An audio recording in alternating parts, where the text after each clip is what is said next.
happening in our everyday grind when we make decisions.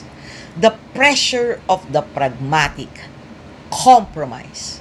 Lesson 1. The crowd doesn't always choose truth. The crowd was loud. The crowd was confident. The crowd was wrong. Truth is not decided by majority vote. It never has been. Mga classmates, that's why there is a lie when people say the voice of the people is the voice of God. Vox populi, vox Dei. A Latin proverb suggesting the majority's will reflects divine will. Why? Well, this is the best example, mga classmates. The crowd is shouting, "Crucify him!" So that's the will of God. He allowed it as part of the plan so we can all be saved by Jesus Christ.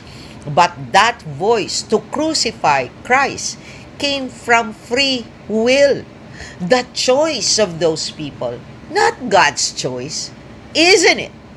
That's why we need to be careful in justifying our action by using quotes influenced by culture and societal demands. Lesson 2. Weak leadership sacrifices truth to keep peace. Pilate knew the right thing, but fear made him choose the convenient thing. When the leaders fear losing approval, justice suffers. Mga classmates, we can all see this in our government right now, here in our country, the Philippines, or even in other countries, when the truth is being suppressed by paid mobs, paid media, paid influencers, and the ones in power allow it to cover their ASS or protect their interest under the pretense of peace, or even worse, just like Pilate, allow the supposed legal system to make the problem go away. Then, evil proliferates.